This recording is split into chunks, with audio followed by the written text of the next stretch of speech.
What September's mission did was to say, look, we have suffered an unspeakable personal loss. Our nation has been deeply wounded, but we have a mission, and the mission is to help those who are suffering, and the mission is to create a new path forward for us all.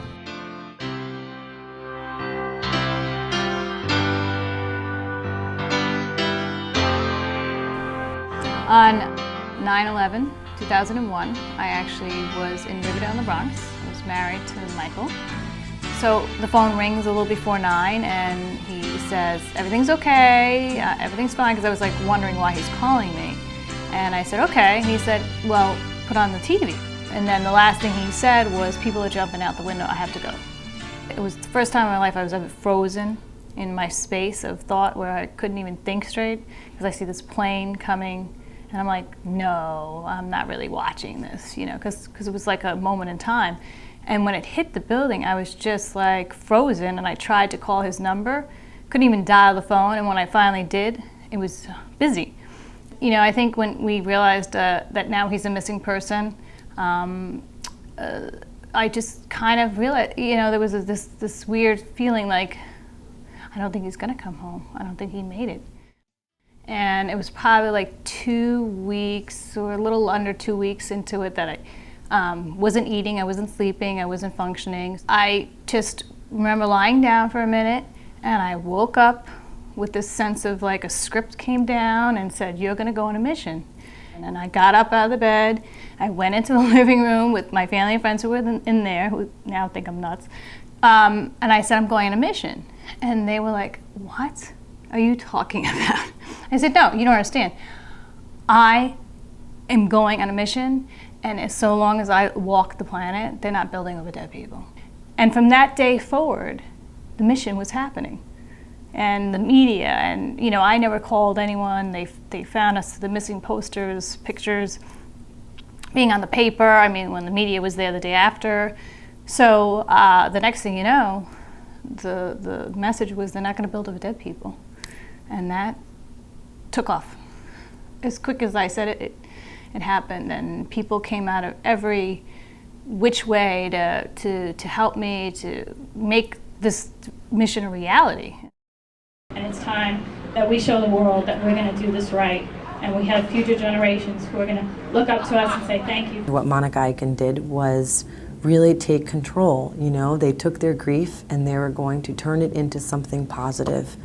I just wanted to do the right thing for Michael and all those who are not here to do it for themselves, and be a voice and advocate on their behalf, and that's a powerful thing. She chose to use herself and to honor him, and to use her relationship with him in a proactive, forward-looking way. So you say, this happened, I didn't want it to happen, it's not a pleasant thing that's happened, but I will deal with it, I can deal with it, I have no choice but to deal with it, and I will move on. Everywhere I would go, I would see Monica and a few others who really understood that they were, in effect, the voices.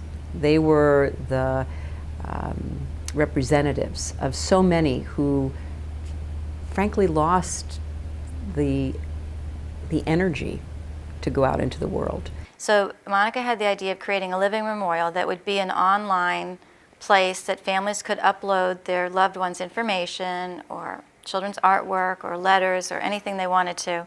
September's mission and the Living Memorial needed to happen at that time because people needed to record their stories at that time. September's mission was really trying to bring together the resources, the historians, the documentarians, the artists, the recovery workers, the family members, survivors, to start solidifying what that future memorial will be. I think September's mission was and is a very effective advocate because it's very honest in its presentation of the concerns that people have. They have not fallen into being political.